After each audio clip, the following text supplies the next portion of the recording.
Hey, Foot Clan, time is almost running out to get the pre-order pricing on the Ultimate Draft Kit. You've got a couple weeks left to get everything that we pour into the Ultimate Draft Kit. 100+ video profiles. The rookie rankings are already up. All of our tier-based drafting to help you win the draft. Get it now before June 1st at ultimatedraftkit.com.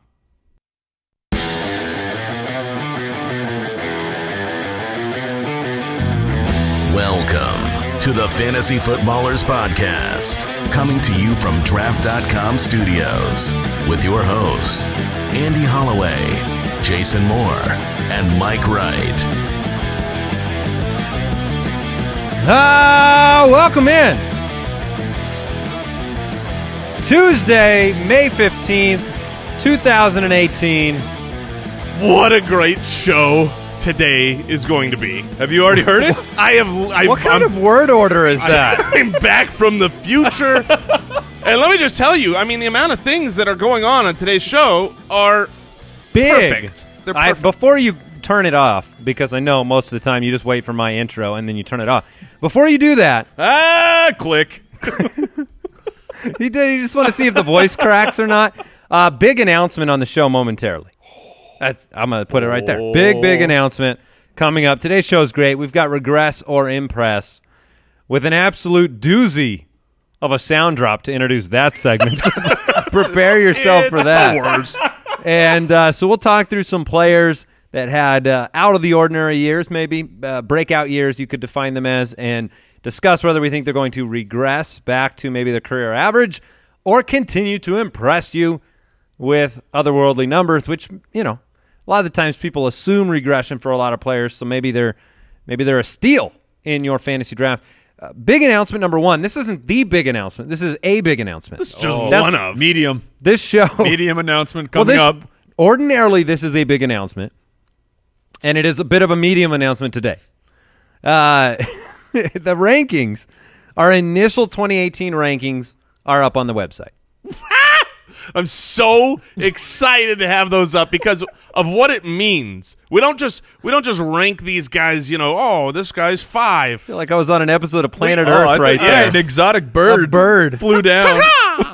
The rankings being done means that the work that we've been pouring into the Ultimate Draft Kit already, every single team being statted out top to bottom, the foundation has been laid. And I'm just so happy because over the last month, I feel like my brain has just been all numbers, and now we've got results. Now we can fight and yell at each other about how stupid you are for your rankings when clearly mine are the best.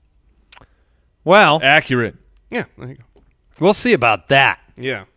Or we'll forget about it and not see about it later. No, it's exciting. You wrapped up yours yesterday, so our consensus are done. They're on the website, thefantasyfootballers.com. Click rankings. Check them out. Undoubtedly tweet us your surprise at various rankings. We're going to have a show coming up pretty soon that is called the Explain Yourself. Oh. So we're going to pick apart each other's individual rankings and force one another to justify why they have players there. And this is kind of all the different information comes in to build these rankings. It's all of the statistical projections are based on things like coaching changes, like offensive changes, personnel changes, what happened in the division, what happened on the defensive side of the ball. All of those factors go into the full projections. You get the rankings on the website. You get the full projections in the UDK at ultimatedraftkit.com. Okay, that was medium announcement number one. Oh, there's more. Well, baby announcement, which is a reminder. Don't you usually go small, medium, large? Just come along for the ride. We're falling down. FootClanGiveaway.com. It's a reminder. It's a roller coaster. Lev Bell, signed jersey, Alvin Kamara, or as I'm saying now, Kamara. This is what I've been we're going to go Kamara. That's how Alvin Kamara says that he wants his name pronounced. He said, technically he says you can say it however you want. That's what he says. I'm saying he calls Alvin it Kamara, but then you guys decided to go all super Kamario. So are we going Alvin Kamario? Yes, no. there you go. No. He said we could say it however we want. All right, we have a signed football by that player at FootClanGiveaway.com and a signed Lev Bell jersey. And you can find us on Twitter at the FF Ballers, on Apple Podcasts, on Instagram. All right, here's a quick question of the day. Then the big announcement. Oh, so you're stringing this along. I know. Well, you're here. I'm gonna just take my Well, time. I already know the announcements. It's the people. A question off of Twitter from Max. Can you explain your process for statting out players? So how do you go about from ground zero all the way to 32 teams statted? That's what we've done. Right. Preparing for the season. Obviously, we had to wait a little while. We normally do not complete that process until the NFL draft because you have so many players that impact the depth charts on the various teams. But explain your process a little bit. Explain what's important to you and what the listener is getting from those rankings. Sure. So, with my process, you alluded to a lot of the different things that we look at, right? We look at the coaching changes, the division, strength of schedule, Magic 8 ball, history. But, there are two main things. We're going to take a look at each and every single player on a team individually and look at their history, their age, their the trends of the NFL, and we'll stat these players out at each position, and we go deeper than what you see on the website, right? Like, I've got Blake Jarwin and Dalton Schultz numbers behind the scenes. Oh, you got some Dalton Schultz numbers in darn there? Right, you darn right I do. He's an NFL player. But we only put forward the stuff that you really need, and then we'll look at the market shares of how target market shares per position, and then try to make sure that the teams make sense, right? I'm not having a team add up to 45 touchdowns, but the quarterback is supposed to throw 28. Yeah, a great example of that impact would be Cleveland. If you look at Cleveland this year, you have Josh Gordon, you have Jarvis Landry who just arrived, you have different players that you'd love to project for huge seasons, but you have to face the realities of Tyrod Taylor coming in to run the offense, a career guy that throws for under 3,000 yards. How do you distribute those points versus somebody that, you're talking about maybe 2,000 yards difference from another team that's pass heavy. Yeah, and taking those situations like Cleveland and putting in just from our expertise, projecting that team forward as in, will Baker Mayfield get in? Because Hugh Jackson is I was going to try and say the word vehemently. Did I get it? Vehemently, yeah. Close enough.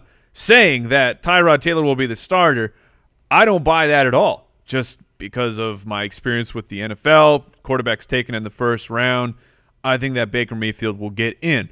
How soon does he get in? Just weighing all those types of things. And for me, for my process, coaching changes are by far the most important thing with the offensive philosophy of a team. Has it drastically changed? Like Tennessee.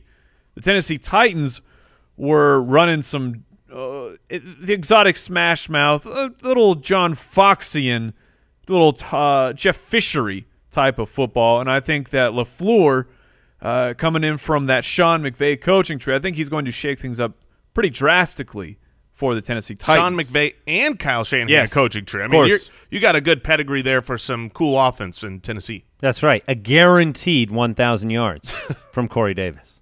You hear that? You hear that? Okay. You hear that from one of the three of us. Yes. Guaranteed. All right. Strength of schedule, if you didn't already mention that factors into some of the outlay of statistics as well. Anything else you guys want to discuss on that front before the big announcement? Nope. Jason, will you grab that horn over there? Yes. You already have it? I've got it ready. Oh, Foot Clan, assemble your ears. Okay.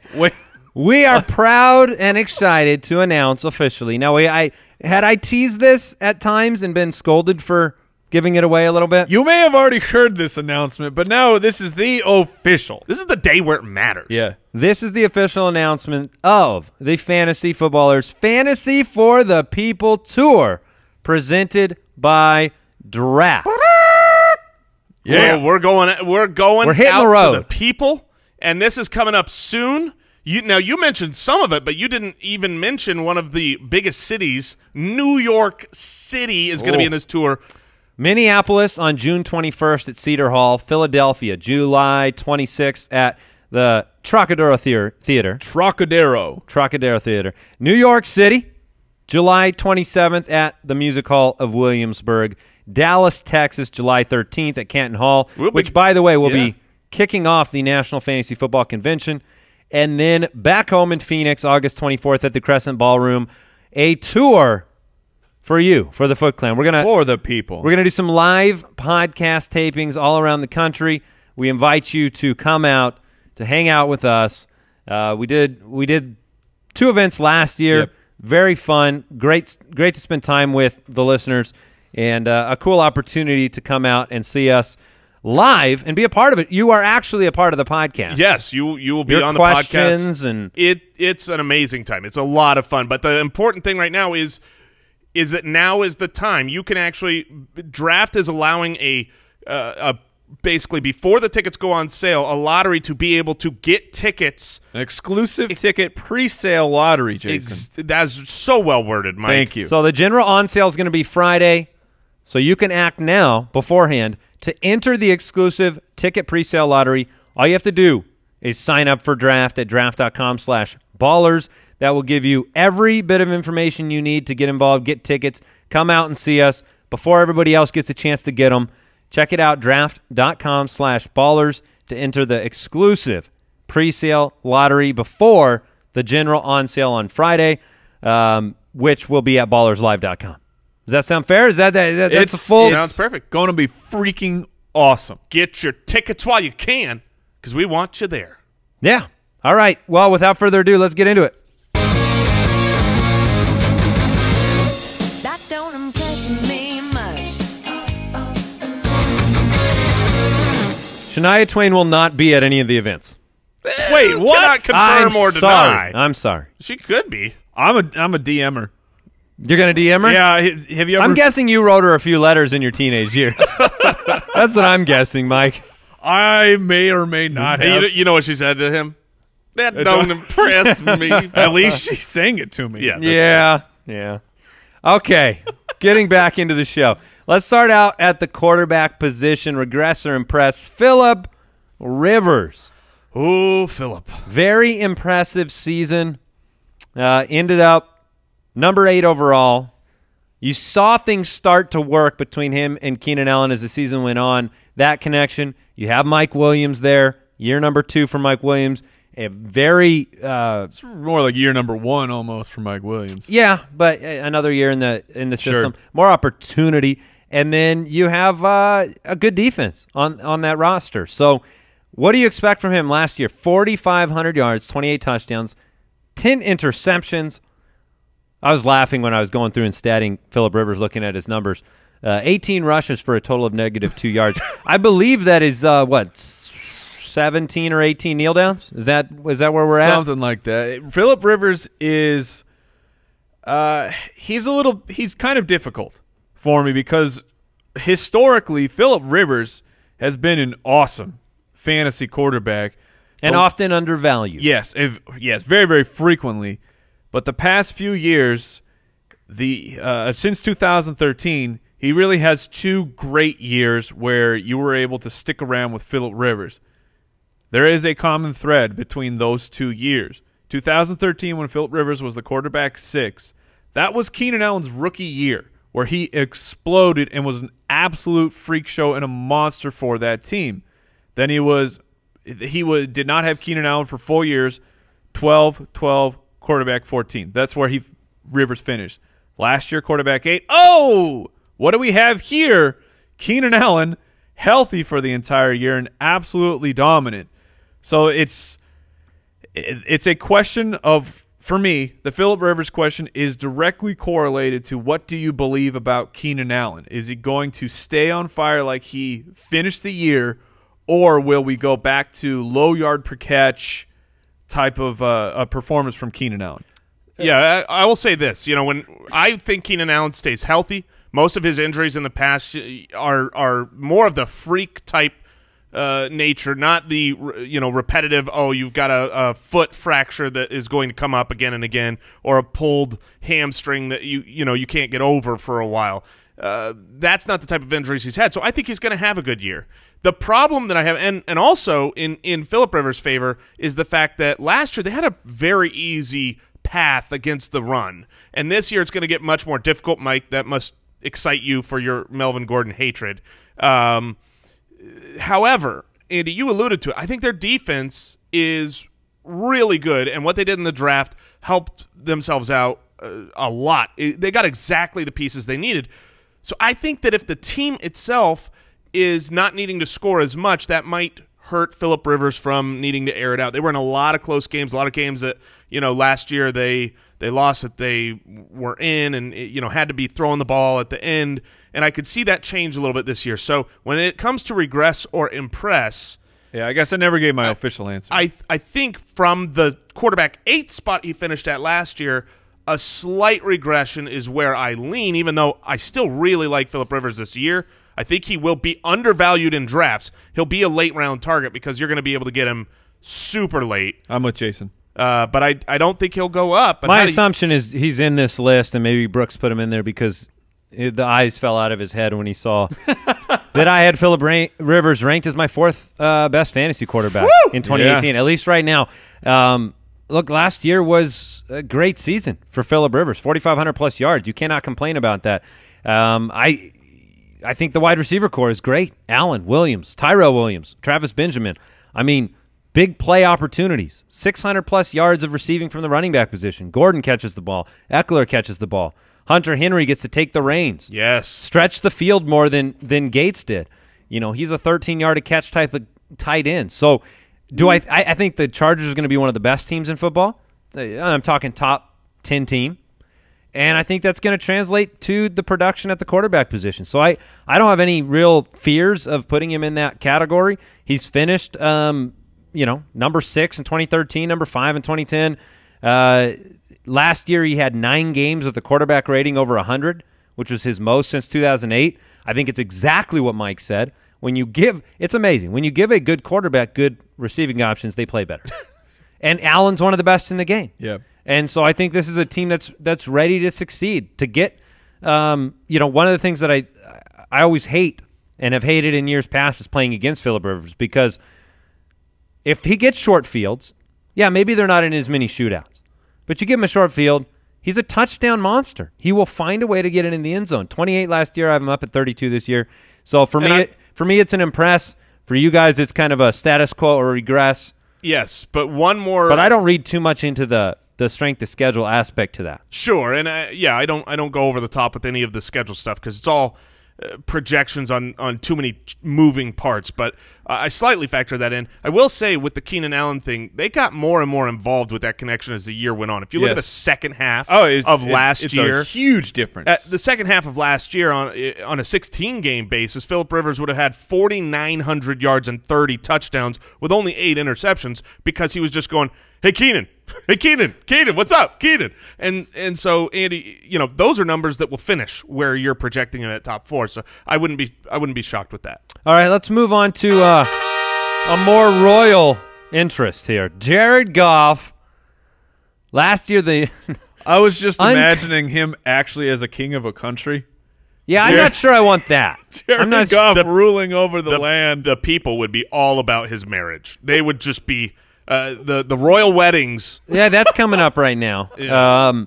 Are you married to Jared Goff is the question. Number 12 overall last year, shocking the world. And I think that's a fair assessment of what happened. People, yes, you might have had excitement about Sean McVay, but what we saw from Goff in year 1 did not give you confidence. Coming into year 3, being the first overall draft pick in the NFL and having a great year 2 with an awesome head coach. You've got all the weapons. You get Brandon Cooks, who maybe you think is better or worse than Sammy Watkins, but at least near the same, if not better. There are a lot of reasons where you could say he's going to impress, take another step forward. I don't personally see it. No, I think he's good for the team. Yes. But I don't necessarily think he's a regress for me. I have him at 16. Yeah, you've got a guy who threw it was up almost near 6% touchdown ratio from his passes. And if you watch them, there's so often a pass that was not targeted in the end zone the way that Carson Wentz was doing, and a wide receiver just broke something free and took it to the house, and Jared Goff gets credit for that. And those are the type of touchdowns that you look to regress upon because those don't usually happen at the rate that they happened last year. I think he's going to regress. I don't think he's taking a step forward this season, even though the Rams, for all intents and purposes, look locked and loaded for huge success. Right. I will say he did finish strong the final 5 games of the year, 2+ touchdowns, a 93+ passer rating in each one of those contests. But for a guy who finished at quarterback 12, did you realize that he had as many quarterback 1 performances as Andy Dalton?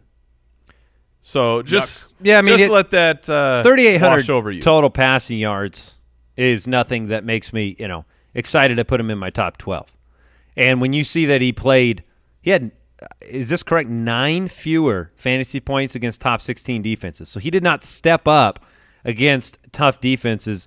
That puts him in the non-auto start category that I would consider a top 10 type of guy. Fine to stream. Oh yeah. This is not an This is a fantasy football show. I noticed that the Rams fans get a little sensitive about, maybe it's because we hearken from the Arizona, the Valley of the Sun here. Yeah, Rams suck. Is that just piling on? But look, he was great last year. He did what was necessary. That doesn't always translate to top 12 fantasy performances. It made them a great team, and I think Sean McVay put him in a position to succeed because I don't think Jared Goff or Blake Bortles, for that matter, are going to succeed if you put everything on their shoulder the way you have to with the Phillip Rivers or a Matthew Stafford or obviously an Aaron Rodgers and those type of – that's just not who they are. Maybe that's what Goff can become at some point in time. Brandon Cooks, he's a weapon. He's a great weapon. So I think that he's going to have his games where, like you said, Brandon Cooks takes a screen pass 87 yards to the house. Todd Gurley's going to break some long screenplay runs. That's all going to happen. It's just going to be more difficult to predict because you won't have yardage to be the foundation of that statistical piece. Touchdowns are the least predictable asset. We're all regress out of that top 12. Yeah, I've got him at quarterback 22 for the 2018 but still season. Royalty. Absolutely. Yeah, King Goffrey. Let's move to the let's pause for a second. Let's go ahead and thank today's sponsor, one of our favorites, Casper. Let's thank Casper. Casper is a sleep brand that continues to revolutionize its line of products to create an exceptionally comfortable sleep experience one night at a time. Here's the deal. This isn't a tough sell. I own a Casper. I bought one. I sleep in it every night. It's a great mattress. It didn't cost me a fortune, and we love it. That's the gist. And the thing is they're confident. You can get a 100-night risk-free trial when you try out your Casper. It's delivered right to your door in a small box, free shipping, free returns if you don't like it, breathable design, you sleep cool. Nothing to complain about with my Casper. Absolutely love it. And you can get $50 towards select mattresses by visiting casper.com/footballers and using footballers at checkout. They got 3 models, the original, the Wave, the Essential. That's casper.com/footballers. Offer code footballers for $50 off your mattress purchase. Terms and conditions apply.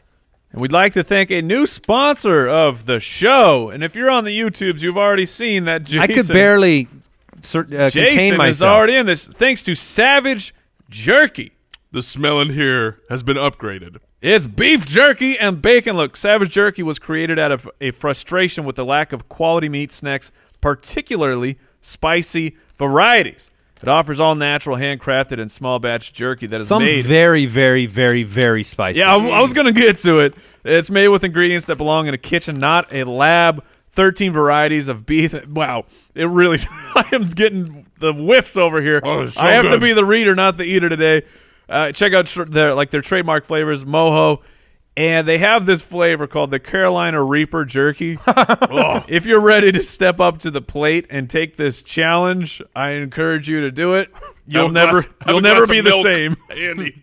Look, and I love. I'm beef going jerky. teriyaki right now. I'm saving myself from the spice. As a man on the keto diet, I love jerky, and Savage Jerky is tremendous. It's delicious, and you can save 10% on your entire order and receive a free Savage Jerky koozie when you use the code footballers at savagejerky.com. That's offer code footballers at savage, SAVAGE jerky.com. Going to get 10% off your entire order and that free Savage Jerky koozie.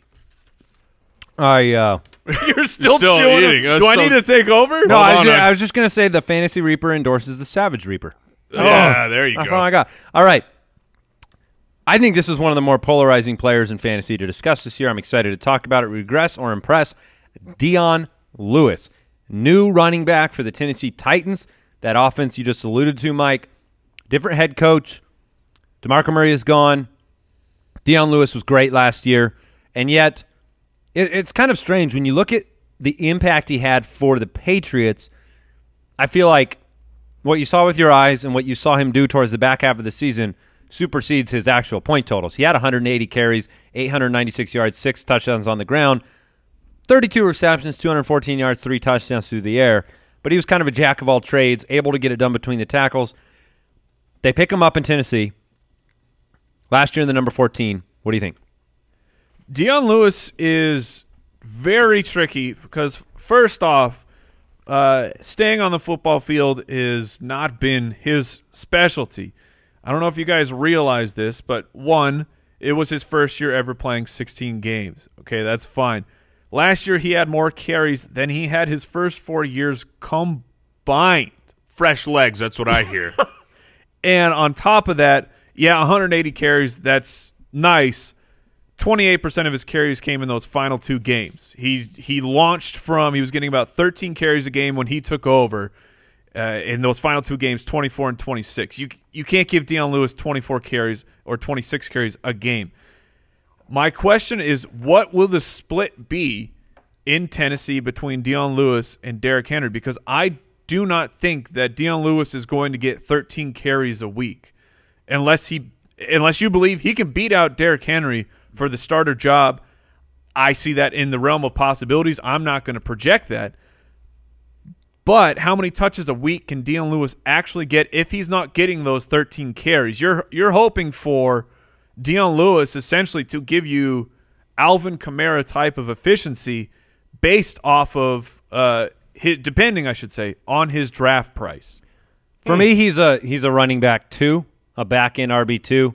I still like him more than Henry in half-point leagues because of his flexibility. He's not going to be game scripted out the way I think Derrick Henry can. That's fair. Be. If that team is being blown out, you're not going to see a lot of Derrick Henry on the field. You're going to see Dion Lewis in the 2-minute drill.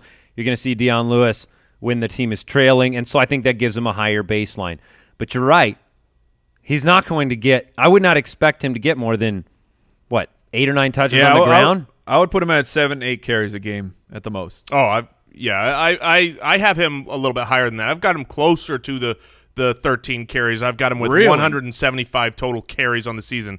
And Derrick Henry just a shade above that. I mean, as far as the market share, I was reading a lot of the beat reporters from Tennessee that are saying, hey, don't be so quick to think that the starter is Derrick Henry. The starter here could be Dion Lewis. All right. I have Henry with a 45% market share versus Lewis with a 43% market share. So I've got them. Yeah, I'm more 55-45. Yeah, consuming most of those carries out of the backfield.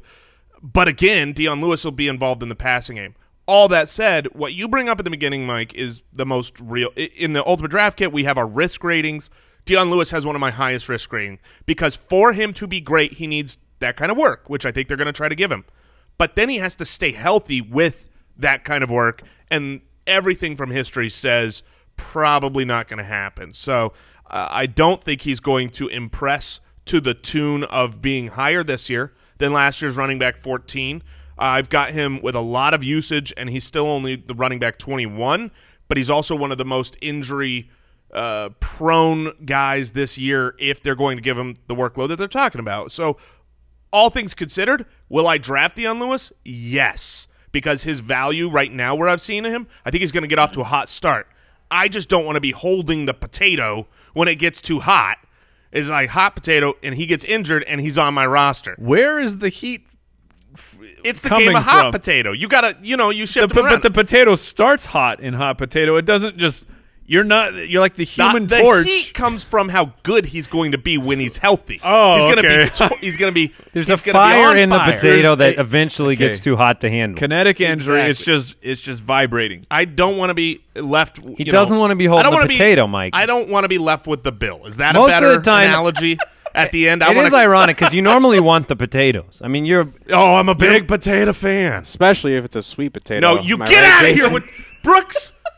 Brooks, you get out of here with that garbage Brooks take. jumping in on the sweet Brooks potato take. Oh, my takes. gosh. It's just, I mean, there's great analogies, great fantasy discussion. Everything is good. And then he brings up Thank sweet you, Brooks. potatoes. We're going to start ordering sweet potatoes so I can put them directly. One of the in more garbage. interesting facts about these two guys is that both Lewis and Henry led the league in basically yards after initial contact last year. That was one of the more surprising things about a guy like Lewis, who a lot of people would consider to be undersized, maybe not a type of player that, you know, he's a scat back. He's not a between the tackles guy, but he could break tackles He last is year. shifty. And he is elusive. Yeah, the elusive rating of Dion Lewis is up there. It's really funny to look at the history and see And I love the dude. the percentage of carries that Dion Lewis has received in his career are far more on first and second down, and the percentage of career carries that Derrick Henry has had in his career is far more in third down, and yet Right. everyone's like, Henry's the first and second down back. And so, you know, you'll have to see. But it's really the injury thing that scares me the most with Lewis. I think we're going to have a lot of debates on Tennessee's offense in general. You got a new offensive,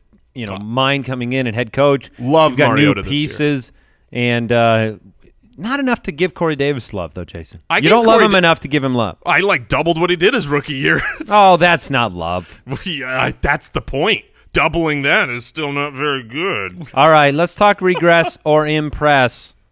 Alex Collins burst onto the scene last year, a throwaway from Pete Carroll and those Seahawks. Pete Carroll likes throwing good running backs away. Well, It's his specialty. Is that a Kristen Michael take? Come on. all right, Alex Collins, consistency rank at Never 26 forget. last year, almost 1,000 yards on the ground on 212 carries, 6 touchdowns. Was a big play type of running back for Baltimore. I think we all waited for the shoe to drop on Alex Collins for week after week after week. It was like, okay, nice game. What's next? Who's next? Right. Who's going to step into that role? And it just kept being Alex Collins. And then the draft came and went. That's you. That's And where it things just were kept, huge. It still keeps being Alex Collins. He was, a restricted free agent? Exclusive rights? Yes. So he's still getting paid nothing. Mm-hmm. So what do we think, regress or impress? He was RB10 in points per game weeks 10 through 17. That's a top 12 running back. He's going to have a great year because I think he's going to get the ball, and he proved last year that he was a really quality back. His issue was fumbling. If he could get that under control, which it looked like he did last season, then I really, really like him. I worry about the offense in total for Baltimore, whether or not they're going to produce any kind of prolific running back. But for where you're going to draft Alex Collins, I really believe in him. And while I say I don't look at strength of schedule, I don't let it factor in that much, and I really don't for most players. When you look at last year, Alex Collins beat up on the weaker matchups. He really did what you would expect a guy to do against the weaker matchups and exploit them. And this coming year, they're going from what was the 25th worst strength of schedule against the rush to a top 10. So I think that's going to benefit Alex Collins. And look, if you go through that whole draft and you're Baltimore and you could spend 2 of your first 3 picks on tight ends and not address a running back, that gives me the confidence I need in Alex It could be Collins. indicative of their opinion of Kenneth Dixon, because Yes. all true. offseason I've had the view that, look, they're not done with Kenneth Dixon, even though Kenneth Dixon did his best to make that happen in Baltimore. I will say, to your strength of schedule point, I think it's powerful to look backwards, Right. and say Alex Collins was the RB18 against great. I mean, hit the compilation of last year, he was facing difficult rushing defenses. It's true. So that's more indicative. Look, the turnover is going to happen this year, so I'm not looking forward as much as I am looking back. And what you're saying is he beat up on bad defenses. The likelihood of him having an easier schedule against the rush is there. Right. Therefore, your confidence is there. I have him at 18. That's exactly where he finished last year. So I guess I'm right. I'm in neutral on Alex Collins. Yeah, I've got him right there too. So I guess it's not. But wouldn't that still impress you? That would impress me. It would impress me if So I'm gonna Alex say Collins had impress another even good though it's year. status yes. quo. Yeah. Continue to impress. Yeah. Is That's what this fair. is. Yeah, That's like when I play foosball with Brooks, and he if he does a couple games of mediocre offensive scoring in foosball, that impresses me. Well, because That's what you get for that sweet I potato was gonna. take, Brooks. You just ruined my joke, man. Oh. I was going. His foosball play is similar to that of a sweet potato. Oh, Really bad. Soggy? Yeah. Oh, just mush. just flaccid. Healthy? Healthy for you? Nothing there. Nothing there. So, Mike, Alex Collins, what do you think? Regress or impress for you? I have him right around that 18 mark. So for the game, I have to say a slight regression. Kenneth Dixon is so intriguing of what he has been able to do on a rookie contract. I should say, get away with with the massive injury. That's not his fault, but these guys are on a short leash, especially when they're taken in the later rounds. Then the suspension.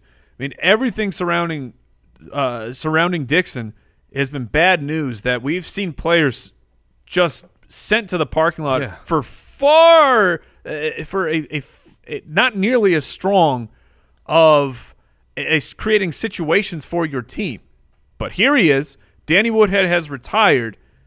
I'm still taking Alex Collins in the draft like he is the starter. I believe in him, but Kenneth Dixon could make this a situation by about the halfway mark for fantasy football. And just to piggyback on that, follow the money. We say it all the time. Alex Collins cost them $630,000 this year, which is the exact same amount of money that Kenneth Dixon cost him, except for Kenneth Dixon's under contract for $730,000 next year. There is no monetary reason for them to be loyal to Alex Collins. Doesn't mean they won't be, but there's more risk there. If they had just signed Alex Collins to a 3-year extension, something of that nature, it might have been more challenging for them to hand off the backfield. So I think there is risk there with Collins, but I think we all expect him to be pretty productive. Yes. All right, wide receiver, regress or impress? I just posted about him on Instagram. We were talking about him at lunch. Marvin Jones. Marvin Jones was the 9th best fantasy wideout last year. That was by far his best finish. He was great. 1,100 yards, 9 touchdowns.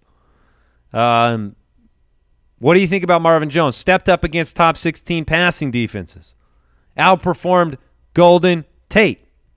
And Marvin Jones, I was talking about it. You said, Jason, we're talking at lunch. It's difficult because there is an outlier that happened this past season for him. You can look back at his past 3 years, and this includes a different team, but I'm still putting it in here. 103 targets, 107. 65 receptions, 55 receptions. 55! Oh! 61 receptions. I mean, everything in there is looking about the same, but he went from 12.6 yards per catch, 16.9, to 18, which led the league last year, and also jumped from 4 to 9 touchdowns. If he put up the exact same stats last year, but only had the same 4 touchdowns, he's wide receiver 20. So Marvin Jones, for me, this is a touchdown or bust type of situation. It's what are you buying into? You think he can keep that going with near double-digit touchdowns? Andy, I assume you have him leaning on that side of the touchdown spectrum. To me, he's a player that is not for every fantasy roster. He's Vincent Jackson. He's identical to what Vincent Jackson was. That's a very good comp. Vincent Jackson was 60 to 65 receptions, 1,100 yards, 6 to 9 touchdowns. I don't want 2 of these type of guys. Like, I don't want – it's ironic because this is the exact pair I currently have on my dynasty team. But I don't want Josh Gordon and Marvin Jones on my roster. Do you still have Alshon? Not on that. Oh, it's like he's another good example. He's the same player. But I think he's a great wide receiver 2 for a team that has a PPR-orientated one. That's the way I look at Marvin Jones. I don't see anything about that. I mean, that defense is not good. Matt Stafford is good for 4,000 yards and plus every year. And Marvin Jones was one of his most reliable weapons, especially when you talk about taking a shot down the field and the red zone. So if you look at what's there, other than natural fluctuation of touchdowns, which I agree, it can go down. I don't think any of the other stuff's going down. I don't think you're going to see a reduction in receptions. I don't think you're going to see much of a reduction in any yards per reception. I think the targets are all going to be the same. I think some people think Galladay is going to get in the way of that. I don't tend to lean that direction. So I still have him at 18. So I have him as a regression candidate because of the touchdown variance and because I like other guys more, not because I don't like Marvin Jones. Yeah, I like Marvin Jones quite a bit, but I do think he will regress from where he finished last year based on the touchdowns. If you look over the last couple years, right, so 2 years ago he had 15 red zone targets. Last year he had 14. But you're going from 4 touchdowns to 9 touchdowns. Right. Now you lose Eric Ebron, which I think actually will end up helping Marvin. But in general, I agree with what Andy was saying. The targets will be there, the yards will be there. They won't be as high per reception, but he'll still be around 1,000 yards. It's just a matter of how many touchdowns he gets. And I'm happy to draft Marvin Jones based on where I've been seeing him in drafts. He falls to kind of a and it's still a little bit too early to know for sure, but he falls to where I want that swing for the fences guys because he does get enough attempts to where and deep enough targets where he could.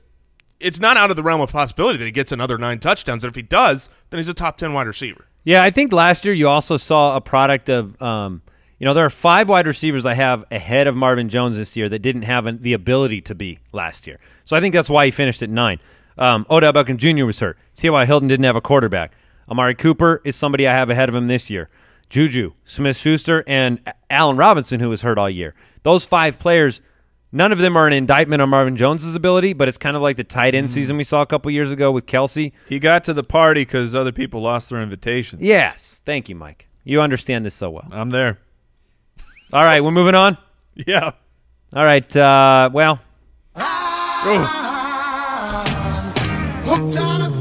know who's hooked on a Thielen? I am. Jason Moore. When I saw the completed rankings yesterday, this initial rankings, projections, I was blown away because Jason has Adam Thielen as the number 6 overall wide receiver. Mike, you've got him at 9. I have him at 11. He's our consensus number 8, and last year he finished number 10. So by the consensus / Jason's force, he is technically an impress. And before I let Jason gush over Adam Thielen, I assume you like Stephon Diggs as well. I do like Stephon Diggs. And Andy and I know this because we've checked out the rankings online that you have a thing for Kyle Rudolph, which just leads me back to my greater point is this entire offseason of saying that Kirk Cousins is going to be overrated for fantasy purposes. Where are you on that Jay. statement? Are you sticking by that? So you love Kyle Rudolph, you when he Adam finally Thielen, Dalvin Cook, and Stephon Diggs. No, you still had the heels planted in a little bit still. Let me tell you this. Are you I believe that Kirk Cousins will be on most lists. Free-falling? On most lists, he'll be a top 5 quarterback, which he is not a top 5 quarterback for me. So technically, he's overrated. Top 5. All of his weapens are top 5. He's my number 6 Most people quarterback. are not going to have Kirk Cousins top 5. That's asinine. Well, I can't imagine one person doing that. I really do absolutely love. Do you have him top 5? I don't really. No, I don't think we do. But no, you don't. the reality is, I think that what Minnesota's offense has is great top to bottom. I think they've got a good enough line right now, an upgraded quarterback. The tight end is, I think, one of the most solid tight ends in the league. Very well-rounded. Could smash a can on him. You sure can. Very sturdy. He is solid. Luke Cage. But you know, Dalvin Cook, I expect to have a good year. Adam Thielen, Stephon Diggs. I like everybody, but I do believe that Adam Thielen's role in that offense and the way he's used a lot of times out of the slot, he is, to me, the far greater fantasy value. I think, you know, if you had to put between drafting Diggs around later or Thielen where he is, I'm still taking Thielen because of his upside. And Thielen's, you know, his value was not touchdown based. You know what I mean? He was so good last year. 4 touchdowns. 143 targets, 91 receptions, and still only 4 touchdowns. And that wasn't for a lack of usage. They just didn't click that year. And I think that coming up this coming season with a better quarterback, he's going to take a step forward. And every time, there's nobody out there that watches film of Adam Thielen and does not believe that he's a great wide receiver. You go, he's always open. He always catches the ball. He runs great routes. And, you know, I think the offense takes a step up. Oh, the fantasy court is in session? I feel like we need to indict Jason. Plaintiffs. Plaintiff Jason Moore says Kirk Cousins will be in everyone's top 5. That's what you're indicting me for? The defendant, Jason Moore, has Kirk Cousins in his top 5 6-point quarterbacks. Oh, you switched over to 6-point. Yeah, the real scoring format. Okay, well, my point is, well, then I stand correct. How can you indict me for being right? I said he'd be in top 5. Now he is. How dare me be consistent? But that would allow, we would have to concede that you're one of the experts by which you talked about. Brooks, can we get a ruling on whether or not what is he ruling on? Whether you said he would not be in yours. He's in your top 5. He is. I was looking you're at the highest of this I group. was looking at the most recognized quarterback scoring, which is 4 points per passing touchdown, where he is number 6. My goodness! What is the ruling, Judge? Guilty. Thank you. Yeah, guilty as charged. That's all we asked for in this place. So back to Adam. Poor Adam Thielen gets Can you disrespected. give the Viking jersey to Jason now? Adam Thielen gets disrespected for fantasy football, and he's being disrespected on this show right now. I apologize. We have hijacked your segment. But my favorite stat of the offseason, that players with 19-plus red zone targets, there were 20 players, and only 3 of them had an under 40% catch rate. One of those was Adam Thielen. Like Jason said, he had only 4 touchdowns, but the opportunities were there. He had 22 red zone targets. He only caught 5 of them. So I don't think he's hit his ceiling, and he has a better quarterback now. So I'm going impress. I think Adam Minnesota Thielen. should speak to the fact that having a great defense doesn't nullify your offensive force. I mean, they have one of the best in the league. You still have to score points. You can't just play defense all the time? No, you can't. If you shut your opponents out, okay, I stand scored. Corrected. No, and never scored. You still would never win a game. So you stand correct. All right, Kirk Cousins, Jason is now the official. We'll have to have on our We'll get you a Explain tattoo. Yourself episode. Maybe Kirk will show up. Yeah, I have no doubt. All right, Evan Engram. Let's move to the tight end position. Regress or impress? Another great question. Last year, the tight end 5, 722 yards receiving, 6 touchdowns on 115 targets. The easy narrative is they had no one else. What's the truth, though? You watch those games, Evan Engram was first read on a lot of plays from Eli Manning. No Beckham, no Marshall, no Shepard for a while. And what do we think that Evan Engram can do, Mike? I know you've struggled the most with where to put him. He's our consensus 6, so I think we've all given him the respect he deserves. I guess that would be continue to impress. And you're talking, it's a very small sample size, but the games with Odell Beckham, Evan Engram was actually only averaging about half a target fewer per game when Odell Beckham was on the field. The fact of the matter is, since 1992, there have been 2 rookie tight ends with over 100 targets, Jeremy Shockey and Evan Engram. Now, having said that, Evan Engram actually graded out pretty poorly. Terrible. As a pass catcher. Last year, tight ends with over 100 targets, there were 6 of them. The second lowest catch rate was Gronk at 65.7%, which is Gronk hits deep passes. Acceptable. That's still a fine catch rate. Evan Engram was, get that button ready, because it was 55.7. 55! Oh, that's bad. That's not the 55 I want. No, you don't want that 55. As a tight end, I do not want your catch rate at 55. But he was a first-round pick. They got him out there immediately as they had to force feed him. It was a lot of pressure on a young guy. I still think he will. I still like him in this area as a top 5 tight end. I think that the targets are not going to go away. Yeah, I like him a lot, but he is a slight regression for me down to number 7. It's not so much the Odell Beckham. All tight ends as it regress because Kyle Rudolph because Kyle goes Rudolph up. jumped him. Kyle Rudolph, please be healthy and get healthy. All right. No, the reality here is that if you look at the New York Giants and what they did last year and what they want to do now after drafting Saquon Barkley, I think the biggest shift we're going to see is the pass-to-rush ratio. yes, you had injuries to Brandon Marshall and Sterling Shepard and Odell Beckham, and so it was the Evan Engram show. But last year, you're talking about a 60% pass to 39.4% rush. That is not happening with Saquon. This is going to be a much more balanced team, which means total passing opportunities will go down, and now you have healthy receivers back. I have him, get this, catching 60% of his passes. Incredible. That's an impress. Still not great. And that would be a step up.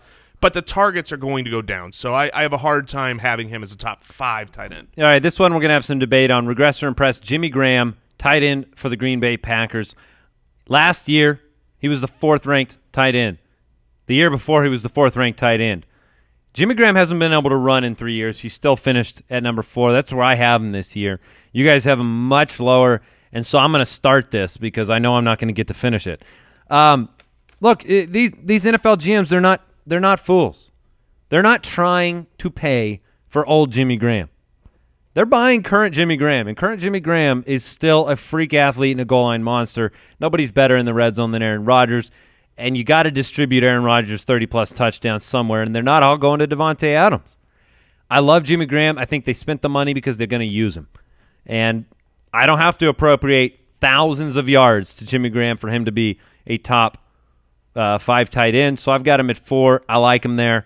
I think he's good. I mean, last year he had a 520 yards and 57 receptions last year to finish 4. Yeah, I mean, that's what you're going to get from Jimmy Graham. I've got him number 10, and I've got him number 10. It surprised me because I gave him 9 touchdowns. I've got him with 9 touchdowns, still finishing only tight end number 10, and that's because Kyle Rudolph. I don't believe sorry. I don't believe that he's going to have the 90-plus targets that he had last year when it was basically the Doug Baldwin and Jimmy Graham show. You've got other weapons. Even with Jordy leaving, Aaron Rodgers is going to be out there with 3 wide receivers. Randall Cobb's going to get his. Devontae Adams going to get his. I don't think the target number will be high enough. Now, the touchdowns will come for Jimmy. He'll have those good games. Great DFS lineup type of guy. But I don't want to have to – I certainly will not be drafting Jimmy Graham to have a boom-bust in my lineup every week, hoping this is the week he gets a touchdown. That's fair. Yeah, and that's why I don't want Jimmy Graham. The price is going to be too much come draft season. From 2016 to 2017, he dropped 8 receptions, and he dropped 400 yards. From 14.2 yards a reception to 9.1, the lowest of his career. For me, watching Jimmy Graham, I know that I'm not a professional scout for the NFL. I'm not running a team, and so clearly the GM for Green Bay thinks that Jimmy Graham has enough. But I think these guys make plenty of mistakes of thinking a guy still has it when he doesn't, and I think that Jimmy Graham does not have it anymore. He still has a very large body. 6'7". So the touchdowns could be there. It just feels like your whole argument isn't – it's based on the fact that he used to be something and now he's this something else, so that means he's no good. That's how it feels. I mean, that's how it comes across. Is he used to put up these big numbers, so I'm going to ignore the numbers he's put up the last 2 years. I mean, he's been number 4 the past 2 years when all your arguments applied. No, 2 years ago, like I said, he was 14 yards of reception. I mean, he was moving around fine, but last year you can see it watching him play football. He cannot move like he used to. No, he cannot. He cannot. So and he cannot run. And then all the arguments, of course, of Aaron Rodgers with the tight end situation, and you can say, okay, was that chicken? Is that egg? Because he just hasn't had a good tight end.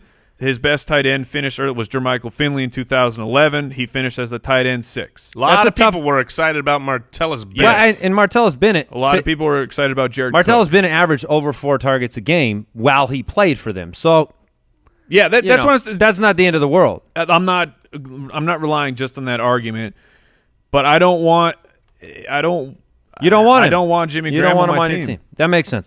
All right, hey, a reminder. Big announcement. The live tour. Yeah. It's coming. Fantasy for the People tour. You can get your early tickets right now. Presented by Draft. And that's how you get your tickets. Draft.com/ballers. It's easy. You can get pre-sale. You get your entry into the exclusive ticket pre-sale lottery. People, when I teased that we were coming to a few of these cities, which, by the way, Minneapolis, Philadelphia, New York, Dallas, and Phoenix, when I teased it before on the show or on the Footcast, I had a lot of people hit me up and ask, hey, how do you get tickets? Well, now you can actually get them. This is how. So draft.com/ballers. Sign up for draft. easy. We want to Get in see that you there. lottery. It'll be so much fun. And last time we did a live podcast taping, I can tell you some things that happened. Jason watered a large quantity of our fans that lost in various Come on trivia out. battles. We answered a ton of live audience questions on your team. So much fun. And then we hung out for as long as they would let us. Yep. Oh, yeah. After the show. And that's why we do it. We do it. Called the Fantasy for the People Tour. For I a was going to reason. say, draft.com/ballers, you get in that pre-sale lottery for the tickets. While you're there, play some freaking best ball. Oh, heck yeah. And you may be able to see Brooks's face. And if you're that's true. If you're listening to this and it's after Friday, then you might as well just go get your tickets too. BallersLive.com after Friday. Goodbye. Thank you for listening to another episode of the Fantasy Footballers Podcast. Join our fantasy football community on jointhefoot.com and follow us on Twitter @TheFFBallers.